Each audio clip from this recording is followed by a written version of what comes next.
Hello बच्चों, welcome back. तो एक बार हम फिर हाजिर हैं महत्वपूर्ण क्वेश्चनों की सीरीज लेके। आप जानते हैं जो ग्रुप डी और एनटीपीसी के लिए मैं अति संभावित क्वेश्चंस करा रहा हूं, और इसके अंतर्गत मैंने बहुत सारे पार्ट करा दिए हैं। ये आपका अगला पार्ट है। तो आप देखोगे इसमें जो सारे प्रश्न रखे गए हैं बहुत ही महत्वपूर्ण हैं, और प्रीवियस ईयर में जो आए हुए हैं और अति संभावित जो क्वेश्चन होते हैं उनको रखा गया है। ठीक है, तो चलिए पहले क्वेश्चन के साथ स्टार्ट करते हैं। गांधी जी ने किस कानून को काला कानून कहा? तो गांधी जी ने किस कानून को काला कानून कहा? कम्युनल अवार्ड को, हंटर आयोग को, रॉलेट एक्ट को, मॉन्टेगू घोषणा को? तो गांधी जी के द्वारा जिसे काला कानून कहा गया वो कौन सा है? तो रॉलेट एक्ट है। रॉलेट एक्ट को ही गांधी जी ने क्या कहा? काला कानून कहा।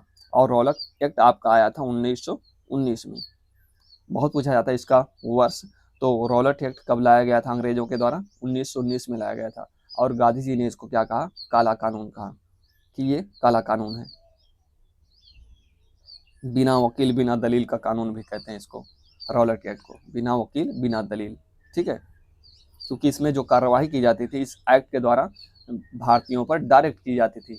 ना तो कोई वकील ले सकता था कोई भारतीय, ना तो हमने कहा कोई कानून का प्रयोग कर सकता था, किसी दलील का प्रयोग कर सकता था। इसीलिए इसको कहा गया बिना वकील बिना दलील का कानून, रॉलेट एक्ट। नेक्स्ट है हमारा लाइफ डिवाइन पुस्तक के लेखक हैं। लाइफ डिवाइन पुस्तक के लेखक कौन है? Mahatma Gandhi, Arvind Ghosh, lord Curzon, lord Cornwallis. तो जो लाइफ डिवाइन पुस्तक के लेखक हैं वो आपके अरविंद घोष।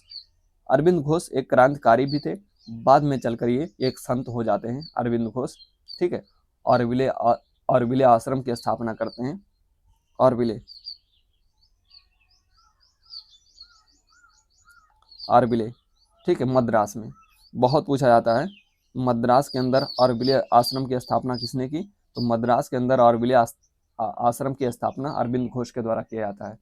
स्वतंत्रता संग्राम सेनानी होते हैं, बाद में ये संत बन जाते हैं। ठीक है, तो इनके द्वारा पुस्तक लिखा गया है लाइफ डिवाइन। नेक्स्ट है किस मध्य एशियाई देश की राजधानी ताशकंद है? किस मध्य एशियाई देश की राजधानी ताशकंद है?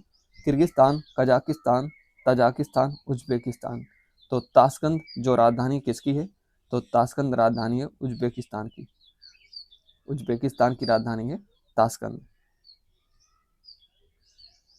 नेक्स्ट है बर्धमान ट्रॉफी किस खेल से संबंधित है? तो बर्धमान ट्रॉफी का आयोजन किस खेल के लिए किया जाता है? तो बर्धमान ट्रॉफी किस खेल में दी जाती है? तो ये वेट लिफ्टिंग में दी जाती है बर्धमान ट्रॉफी। किसमें? वेट लिफ्टिंग में, जो भरतोलन होता है जिसमें वेट उठाया जाता है। तो भरतोलन में बर्धमान ट्रॉफी दी जाती है। ठीक है, तो बर्धमान ट्रॉफी का संबंध किससे है? वेट लिफ्टिंग से है। अगला है गुड फ्राइडे मनाया जाता है। गुड फ्राइडे कब मनाया जाता है? ईसा मसीह का शहीदी दिवस के रूप में, ईसा मसीह का जन्म दिवस के रूप में, बड़ा दिन होने के कारण, छोटा दिन होने के कारण। तो जो गुड फ्राइडे मनाया जाता है, गुड फ्राइडे मनाया जाता है ईसा मसीह का शहीदी दिवस के रूप में। ईसा मसीह को जिस दिन सूली पे चढ़ाया गया था उसको शहीदी दिवस के रूप में गुड फ्राइडे मनाया जाता है। नेक्स्ट है काल चक्र उत्सव किस धर्म से संबंधित है? काल चक्र उत्सव किस धर्म से संबंधित है? तो काल चक्र उत्सव किससे संबंधित है? तो काल चक्र उत्सव बौद्ध धर्म से संबंधित है, बौद्ध धर्म से। अगला है चंद्रमा के समान कौन सा ग्रह दिखाई देता है आकाश में? तो चंद्रमा के समान कौन सा ग्रह आपको आकाश में दिखाई देता है? ठीक है, तो चंद्रमा के समान देखेंगे ग्रह कौन सा है? तो शुक्र है। जैसे चंद्रमा हमको चमकदार दिखाई देता है, चमकता हुआ, उसी तरह से शुक्र भी चमकता हुआ दिखाई देता है। इसीलिए कहा जाता है चंद्रमा के समान ग्रह कौन सा है? शुक्र है। तो शुक्र तो ग्रह है, लेकिन चंद्रमा आपका उपग्रह। आप जानते हैं पृथ्वी का जो एकमात्र उपग्रह वो चंद्रमा है। तो बाकी बुध है, मंगल है, शुक्र, ये सारे ग्रह हैं। ठीक है, अगला है सूर्य के मध्य भाग को क्या कहा जाता था? क्या कहा जाता है? आप जानते हैं सूर्य के कई भाग होते हैं, जैसे आभा मंडल, प्रकाश मंडल, वर्ण मंडल होते हैं ना। तो जो सूर्य का मध्य भाग होता है उसको प्रकाश मंडल कहते हैं। जहाँ से प्रकाश की उत्पत्ति होती है, जहाँ से बड़ी बड़ी लपटें उठती हैं, जहाँ पे हीलियम जो है, हीलियम का संगठन होता है, ठीक है, उसको क्या कहते हैं, उसको प्रकाश मंडल कहा जाता है। बाकी आभा मंडल जो सूर्य का चारों ओर का पृष्ठ का भाग होता है, उसको आभा मंडल कहा जाता है। वर्ण मंडल जो वृत्ताकार एक छल्ला दिखाई देता है हमको सूर्य के चारों ओर, ठीक, उसको क्या कहते हैं, उसको वर्ण मंडल कहते हैं। अगला है हीमोग्लोबिन में पाया जाने वाला लौह यौगिक क्या है। हीमोग्लोबिन में पाया जाने वाला लौह यौगिक क्या है? सीरम है, फाइब्रिनोजन है, हिमैटिन है, फोलिक एसिड है। तो हीमोग्लोबिन में पाए जाने वाला जो लौह यौगिक है उसको क्या कहा जाता है? उसको हिमैटिन कहते हैं। उसको क्या कहते हैं? उसको हिमैटिन कहते हैं। फाइब्रिनोजन जो होता है आप जानते हैं, उसमें जो उसका थक्का बनने से रोकता है, उसको फाइब्रिनोजन कहते हैं इसके अंदर, ठीक है। तो हिमैटिन जो है हीमोग्लोबिन में पाया जाने वाला लौह यौगिक कहलाता है।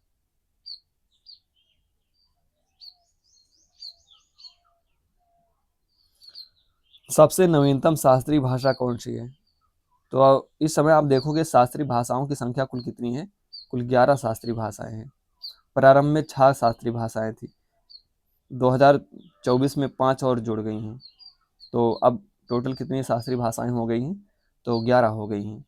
तो 5 ये जो बाद में जुड़ी हैं, जैसे आप देखोगे तो ये एक आपकी बांग्ला जुड़ी है, बांग्ला भाषा, असमिया भाषा,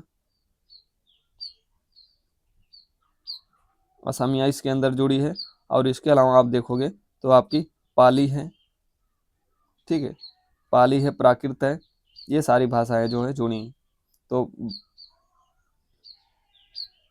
तो बाद में याद रखिएगा, बाद में जो 5 भाषाएं और जुड़ी हैं वो कौन कौन सी है? मैंने कहा आपको, पाली है, प्राकृत है, और मराठी है, बांग्ला है, असमिया है, ये बाद में जुड़ी हैं। तो इसके अंतर्गत कौन सा नवीन भाषा होगी? तो आप देखोगे जो नवीनतम भाषा वो बांग्ला भाषा है।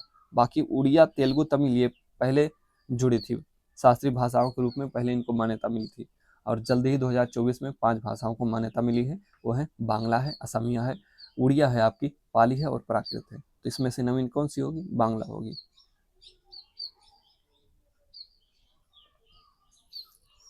अगला क्वेश्चन है, मिलीबग किस फसल से संबंधित रोग है? मिलीबग किस फसल से संबंधित रोग है? तो मिलीबग जो रोग होता है ये आम के अंदर होता है। मिलीबग रोग किस में होता है? आम में होता है। इसके अलावा कुछ अन्य फसलों में होता है, लेकिन विकल्प में जो दिया हुआ है इसमें जो है आम में होता है मिलीबग रोग। तो मिलीबग रोग किस फसल से संबंधित रोग है? आम से है। नेक्स्ट है, हाल ही में जारी रिपोर्ट के अनुसार सर्वाधिक कमाई के मामले में शीर्ष एथलीट खिलाड़ी कौन है? सर्वाधिक कमाई करने वाला खिलाड़ी कौन है? अंतर्राष्ट्रीय खिलाड़ी कौन है? तो क्रिस्टियानो रोनाल्डो। क्रिस्टियानो रोनाल्डो जो है सर्वाधिक कमाई करने वाले फिलहाल हाल ही में जो है खिलाड़ी बने हैं। तो सबसे ज़्यादा कमाई करने वाले खिलाड़ी कौन है? रोनाल्डो है, ठीक। राष्ट्रीय आय निकालने के लिए एनएनपी में से किसे घटाया जाता है? तो राष्ट्रीय आय को अगर निकालना है तो एनएनपी में से किसको घटाएंगे? जिसको एनएनपी का मतलब होता है नेट नेशनल प्रोडक्ट।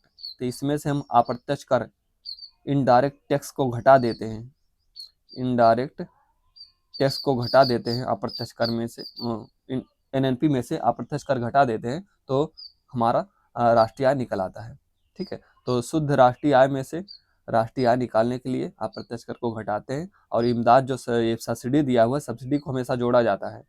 अगर राष्ट्रीय आय निकालना है तो अप्रत्यक्ष कर घटाएंगे एनएनपी में से, और इमदाद या सब्सिडी को उसमें जो है प्लस कर देंगे, ठीक है। भारतीय हीरा संस्थान कहाँ स्थित है? तो जो भारतीय हीरा संस्थान है, जहाँ पर हीरे की कटाई छटाई सारे काम होते हैं हीरे से संबंधित, तो भारतीय हीरा संस्थान आपका सूरत के अंदर स्थित है। कल्याणकारी राज्य का उद्देश्य है।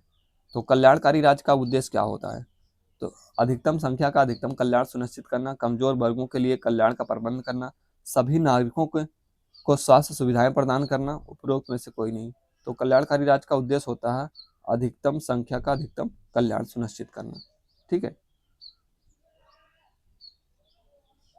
तो आज के जो सारे महत्वपूर्ण क्वेश्चन थे उनके बारे में हमने बात किया इसी तरह के महत्वपूर्ण क्वेश्चन मैं रोज लाता हूँ जो ग्रुप डी और एनटीपीसी के लिए बहुत महत्वपूर्ण होने वाले हैं। तो आप देखोगे तो ये सारे क्वेश्चंस प्रीवियस ईयर में पूछे भी गए हैं और बार बार रिपीट भी होते रहते हैं, ठीक है। तो अति संभावित सारे प्रश्न होते हैं और आप पूरा वीडियो देखोगे तो आपको पता चलेगा। तो पूरा वीडियो देखा करिए और पूरा वीडियो देखेंगे तो आपका धीरे धीरे करके थोड़ा थोड़ा करके हमने कहा बहुत सारा क्वेश्चन आपका तैयार हो जाएगा, ठीक है। तो चलिए मिलते हैं अगले वीडियो में, तब तक के लिए थैंक यू वेरी मच।